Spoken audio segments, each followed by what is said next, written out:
अस्सलामुअलैकुम। मेरा नाम डॉक्टर जुहेब है और आज हम साइकेट्री के लेक्चर नंबर 2 के बारे में डिस्कस करेंगे, जो कि डायग्नोसिस ऑफ मेंटल डिसऑर्डर है। तो बेसिकली मेंटल डिसऑर्डर का हमारे पास कोई भी पेशेंट आता है तो हम 3 मेथड से उसका डायग्नोस करते हैं। पहला मेथड जो है वो क्वेश्चनिंग है और इंटरव्यू है और हिस्ट्री टेकिंग है। दूसरा जो मेथड है वो ऑब्जर्वेशन है और सुपरविजन है। जो तीसरा मेथड है वो है रिलेटिव से इंफॉर्मेशन कलेक्ट करना। तो कुछ फीचर्स हैं जो एक आम पर्सन के एग्जामिनेशन में और एक मेंटल डिसऑर्डर के एग्जामिनेशन में डिफरेंशिएशन क्रिएट करते हैं। तो हमारे पास कोई भी पेशेंट आया मेंटल डिसऑर्डर का, तो हम उसको कैसे डायग्नोस करेंगे और कैसे उसको डिफरेंशिएट करेंगे कोई सोमैटिक डिसऑर्डर के पेशेंट से। उसके अंदर हम उसका फर्स्ट ऑफ ऑल कंपैरिजन करेंगे अदर मेडिकल डिसिप्लिन से। दूसरा जो है हम उसको और इंस्ट्रूमेंटल मेथड जो हैं उनके थ्रू उसकी डायग्नोसिस इम्पॉसिबल होगी। For example chest X-ray, ECG और एमआरआई से हम मेंटल डिसऑर्डर के पेशेंट को डायग्नोस नहीं कर सकते।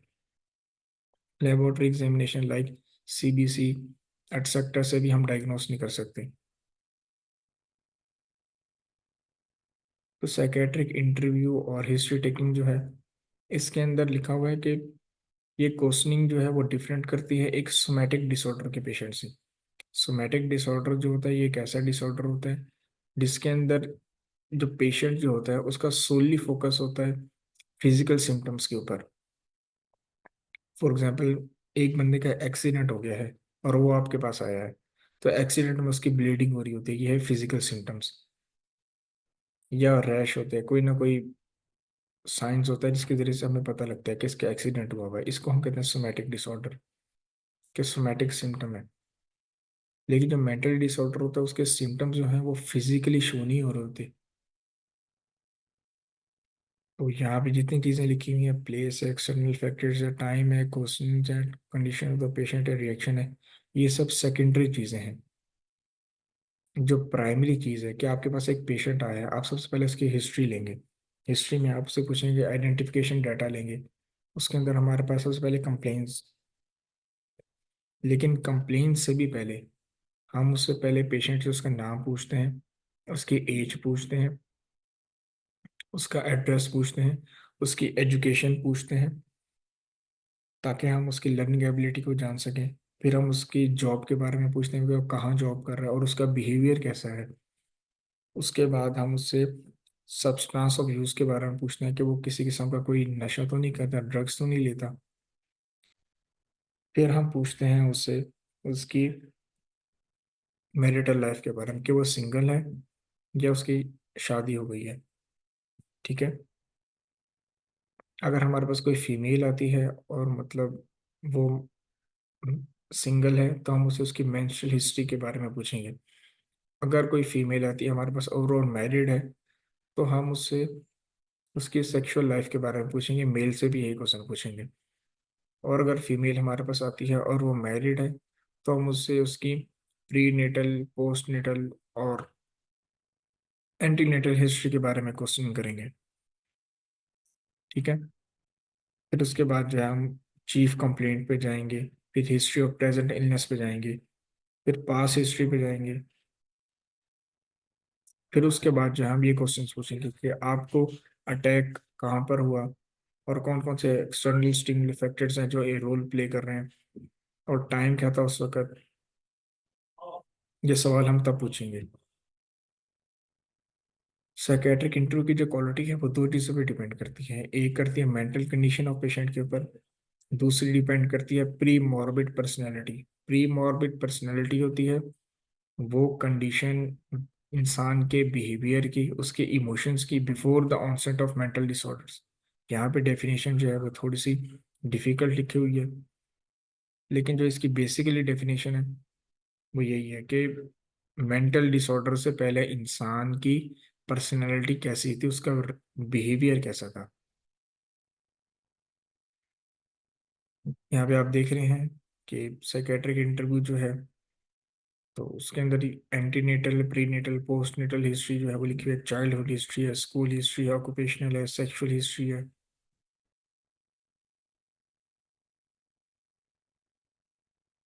अब हमारे पास जो आता है सेकंड स्टेप, वो आता है ऑब्जर्वेशन का। ऑब्जर्वेशन में जो हमारे पास साइकेट्रिस्ट होता है, जो डॉक्टर होता है, वो क्या ऑब्जर्व करता है एक पेशेंट के अंदर। जिस तरह मेडिकल के अदर फील्ड्स होती हैं, इसी तरीके से इस फील्ड के अंदर भी ऑब्जर्वेशन जो है वो एक क्रूशियल रोल प्ले करता है। आपके पास एक पेशेंट आया है, वो आपके सामने बैठा हुआ है। आपने फर्स्ट ऑफ ऑल जो है, ऐसा डॉक्टर क्या ऑब्जर्व करना है, आपने उसकी फिजिकल अपीयरेंस को ऑब्जर्व करना है। उसके बाद जो है आपने उसकी फेस को ऑब्जर्व करना है कि वो नर्वस तो नहीं है। अगर वो नर्वस है तो वो ब्लिंकिंग ऑफ आइज करेगा, ठीक है, और उसके माथे पे पसीना आ जाएगा। या उस अगर वो गुस्से के अंदर है तो उसके माथे पे बल आ जाएंगे, ठीक है। तो यही एक साइकेट्रिस्ट है, और उसका मूड कैसा है, उसका बिहेवियर कैसा है आपकी तरफ, इन चीज़ों को ऑब्जर्व करेगा। किस वक्त हो रहा है ये, कहाँ पर हो रहा है ये, और साइकेट्रिस्ट क्या नोट करेगा और क्या अटेंशन पे करेगा। अब हम इंफॉर्मेंट्स जो होते हैं, यानी पेशेंट के रिलेटिव्स जो होते हैं, उनसे हम कब और किस सूरत हाल में जो है हम पूछेंगे पेशेंट के बारे में। उस वक्त पूछेंगे जब पेशेंट जो है वो हमें हिस्ट्री जो है वो खुद नहीं बता रहा अपने बारे में। लाइक पेशेंट अनकॉन्शियस है हमारे पास, जब पेशेंट जो है वो झूठ बोल रहा है। और वो हमें तब पता चलेगा जब हम रिलेटिव से हिस्ट्री पूछेंगे। रिलेटिव जो है हमारे पास कौन हो सकता है, जो उस पेशेंट को डॉक्टर के पास लेकर आए। वो नेबर भी हो सकता है, पुलिस भी हो सकता है, कोई भी हो सकता है, जो पेशेंट को डॉक्टर के पास लेकर आएगा। उससे ये तमाम क्वेश्चन जो हैं वो किए जाएंगे। लेकिन उनकी भी एक, जिसे कहते हैं कि रिलेटिव्स जो हैं, उन्होंने, या कोई भी पर्सन जो है जो पेशेंट के खिलाफ भी बोल सकता है और पेशेंट के साथ मतलब झूठी गवाही भी दे सकता है। इसलिए कुछ क्राइटेरिया सेट किया गया है साइकेट्रिस्ट डॉक्टर्स की तरफ से। उनमें सबसे पहले है कि कॉन्सिस्टेंट होनी चाहिए, कि जो रिलेटिव जो इन्फॉर्मेशन देगा और जिससे कहते हैं कि पेशेंट जो इन्फॉर्मेशन देगा वो कॉन्सिस्टेंट होनी चाहिए। दूसरी, क्रोनोलॉजिकल होनी चाहिए, यानी टाइम ऐसा हो कि आपको समझ आए, ठीक है। फर्स्ट सोलर सिस्टम होने चाहिए हमारे पास। कोहेरेंट स्पीच होनी चाहिए हमारे पास, यानी कोई भी स्पीच जो है कोई रद्द बदल नहीं होना चाहिए। और पेशेंट के साथ उसकी क्लोजनेस होनी चाहिए, या वो उसकी भलाई और बेहतराई चाहता हो, ठीक है। कोई ऐसा ना हो कि कुछ रैंसम के लिए, कुछ पैसों के लिए किसी के खिलाफ गवाही दे। तीन एडिशनल मेथड्स होते हैं। फॉर एग्जांपल, लेबोरेटरी एग्जामिनेशन है हमारे पास, जिसमें हम ब्लड काउंट को चेक करते हैं, सीबीसी, ब्लड शुगर एनालिसिस करते हैं, यूरिन एनालिसिस करते हैं। सीरोलॉजिकल टेस्ट होते हैं हमारे पास, एचआईवी के टेस्ट होते हैं हमारे पास, ठीक है। ये टेस्ट इसलिए ज़रूरी होते हैं ताकि हम डिस्टिंग्विश कर सकें मेंटल डिसऑर्डर डिजीज़ को अदर डिसऑर्डर डिजीज़ के साथ, ठीक है। फॉर एग्जांपल, आपके पास एक पेशेंट आया है, वो बहुत ज़्यादा चिड़चिड़ा है, गुस्सा आ रहा है उसको। आपने उसका लेबोरेटरी टेस्ट करवाया, सीबीसी करवाया, उसके अंदर खून की कमी है। आपको पता है जिन पेशेंट्स के अंदर एनीमिया होता है, उनको छोटी छोटी बात पे गुस्सा आता है, ठीक है। और आपको ऐसा लगता है जैसे किसी मेंटल डिसऑर्डर का शिकार है, लेकिन ऐसा नहीं होता, उनके अंदर खून की कमी होती है। तो इस चीज़ को चेक करने के लिए एडिशनल मेथड्स जो है वो क्रूशियल रोल प्ले करते हैं। इंस्ट्रूमेंटल एग्जामिनेशंस भी हैं हमारे पास, like x-ray of the skull है, एक्सरे चेस्ट है, ईसीजी है, ईईजी है, इलेक्ट्रोएंसेफेलोग्राफी है, एमआरआई है और सीटी है हमारे पास। इंस्ट्रूमेंटल मेथड्स भी इसलिए ही कंडक्ट किए जाते हैं ताकि हम डिफ्रेंशिएट कर सकें एक मेंटल डिसऑर्डर के पेशेंट को अदर डिसऑर्डर के पेशेंट के साथ। मैंने आपको रिसेंटली एग्जांपल दिया, एक पेशेंट है, उसका एक्सीडेंट हो गया और वो फिर आपके पास एक ट्रोमाटाइज्ड पेशेंट आपके पास आया है। तो उस ट्रोमाटाइज्ड पेशेंट को आप कैसे डायग्नोस करेंगे? उसको आप डायग्नोस करेंगे इंस्ट्रूमेंटल मेथड से।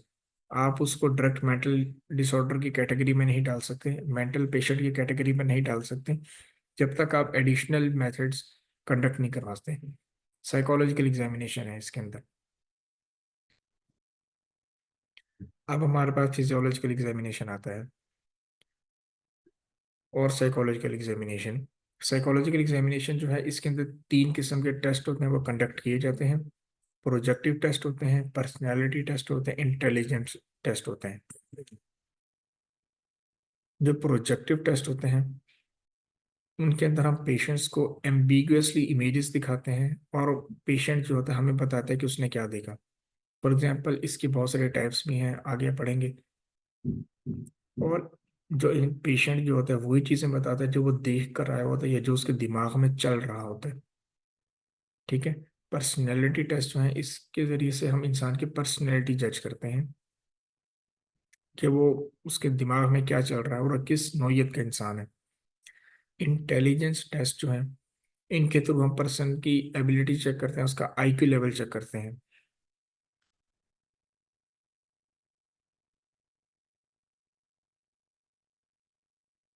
ये आपको इमेज दिखा रही है, ये हमारे पास एक प्रोजेक्टिव टेस्ट है, एक जरिए से आप देख रहे हैं।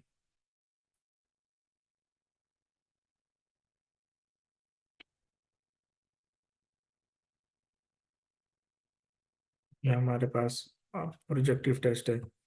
ये एक हाउस बनाया हुआ है, ये भी एक प्रोजेक्टिव टेस्ट है। ये भी प्रोजेक्टिव टेस्ट की टाइप है हमारे पास। टाइप्स ऑफ प्रोजेक्टिव टेस्ट, हमारे पास पहला टेस्ट है रोरशा टेस्ट। दूसरा है Holtzman ink blot test, thematic appreciation test है, बिहेवियरल टेस्ट है, ग्राफोलॉजी टेस्ट है, सेंटेंस कंप्लीशन टेस्ट है, ड्रॉ अ पर्सन टेस्ट है। आपने ये डायग्राम देखिए, ड्रॉ अ पर्सन टेस्ट है। हाउस ट्री पर्सन टेस्ट है। ये पीछे यहाँ पे हाउस ट्री पर्सन टेस्ट बना हुआ है।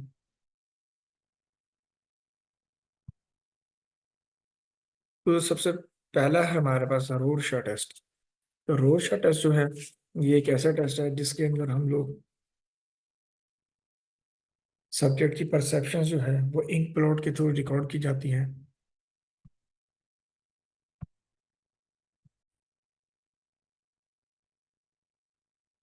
रोरशा टेस्ट जो है, ये ऐसा टेस्ट है जिसके थ्रू इंसान की परसेप्शन जो होती है वो इंक प्लॉट के थ्रू रिकॉर्ड की जाती हैं। फॉर एग्जाम्पल, शिजोफ्रेनिया का पेशेंट है हमारे पास। दूसरा हमारे पास होल्ट्समैन इंक ब्लॉट टेस्ट है।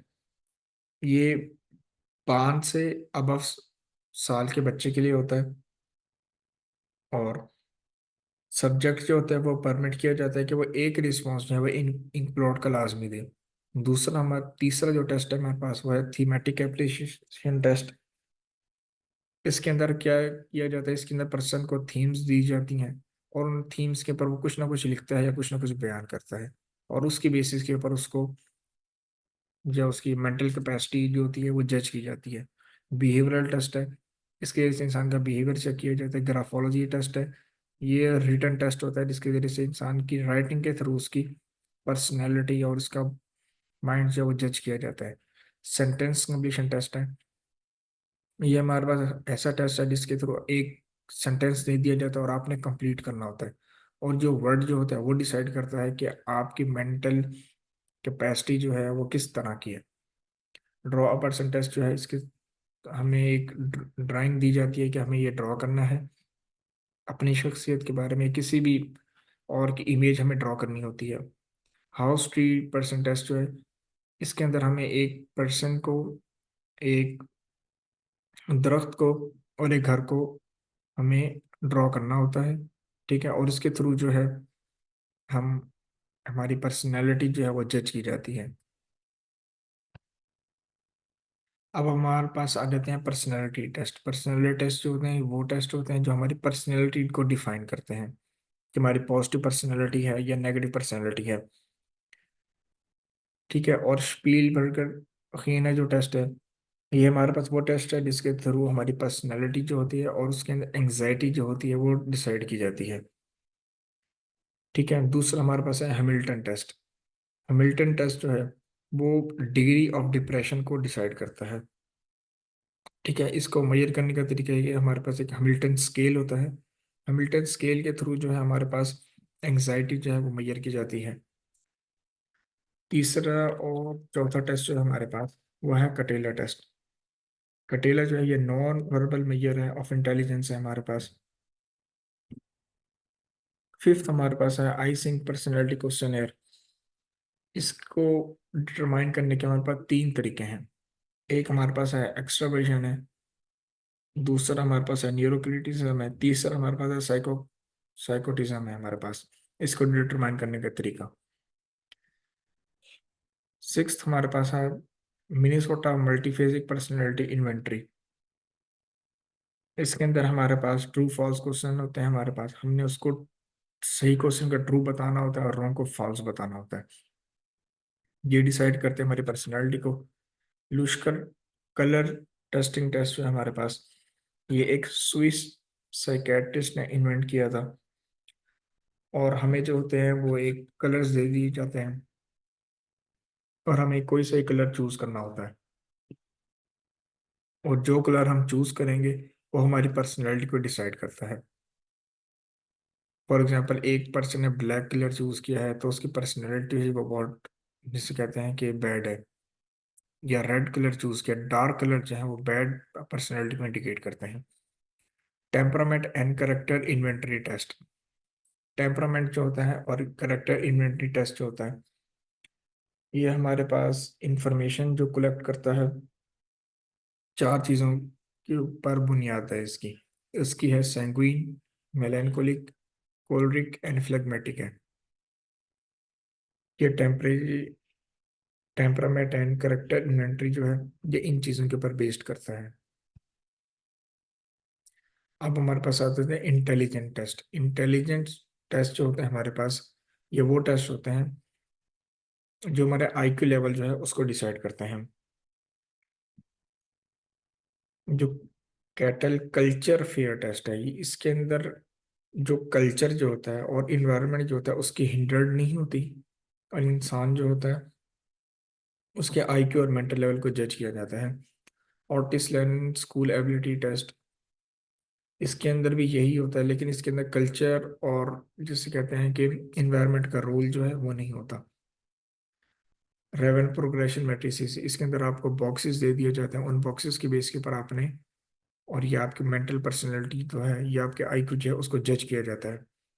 स्टैनफोर्ड बिनेट आईक्यू टेस्ट जो है इसके अंदर भी ऐसा ही होता है। स्टैनफोर्ड ट्राइकियाटिक ability test. Wechsler adult intelligence test है हमारे पास। Wechsler intelligence scale for children है। Wechsler preschool and primary scale of intelligence है। अब हमारे पास आता है diagnosis of the mental disorder को। जब हम एक पेशेंट हमारे पास आते हैं तो हम ऐसा डॉक्टर किन चीज़ों पे ज़्यादा फोकस करते हैं। ये हमने पीछे पढ़ा हुआ है कि पेशेंट के पोस्चर को, कि वो किस तरह से ठहरा हुआ है, उसके क्लॉथ्स को, कि उसने किस किस्म के कपड़े पहने हुए हैं, उसके आई कांटेक्ट को। अगर वो आई कांटेक्ट जो आपके साथ नहीं कर रहा तो क्या वजह है उसकी। और मोटर एक्टिविटी जो है उसको भी डिस्कस किया जाता है। अब हमारे पास एटीट्यूड ऑफ पेशेंट जो होता है, उसका साइकेट्रिस्ट की तरफ क्या रवैया होता है, क्या वो कोऑपरेट कर रहा है आपके साथ, नहीं कोऑपरेट कर रहा। तो ये तमाम चीज़ें जो है ये भी डिस्कस की जाती हैं। और लास्ट जो है हमारे पास, वो हमारे पास डायग्नोसिस ऑफ मेंटल डिसऑर्डर के स्टेजेस होते हैं हमारे पास। क्लिनिकल सिम्टम्स की बेस के ऊपर होते हैं, लेवल ऑफ सेवेरिटी होती है कि माइल्ड है, मॉडरेट है, सिवियर है। और रीजंस जो होती हैं कि इसकी वजूहत क्या है मेंटल डिसऑर्डर की। लाइक वो ओपियोइड्स वगैरह तो कोई नहीं ले रहा, ड्रग्स तो कोई नहीं ले रहा, एक्सटर्नल स्टिमुलस तो कोई नहीं है, इंटरनल स्टिमुलस है वो क्या रोल प्ले कर रही है। और ओरिजिन क्या है, इन कॉन्क्रीट केसेस यानी सॉलिड केसेस के अंदर मेंटल डिसऑर्डर की वजूहत क्या है। और स्टैब्लिशमेंट ऑफ प्रिलिमिनरी डायग्नोस, क्या हम एक डायग्नोसिस करते हैं, इनिशियली एक डायग्नोस करते हैं, उस डायग्नोसिस को लेके चलते हैं हम। और एडिशनल मेथड्स जो हैं उनका क्या रोल प्ले होता है। एडिशनल मेथड्स का मैं पहले बता चुका हूँ कि वो तीन तरह के मेथड्स होते हैं। तो उनकी बेसिस के ऊपर हम पेशेंट को आगे फर्दर ट्रीट करते हैं। और क्लिनिकली हमारे पास कौन सी डायग्नोसिस आती है। ठीक है, लाइक शिजोफ्रेनिया का पेशेंट है हमारे पास, या साइकोसिस का पेशेंट है, या अदर मेंटल डिसऑर्डर का पेशेंट है। Thanks a lot.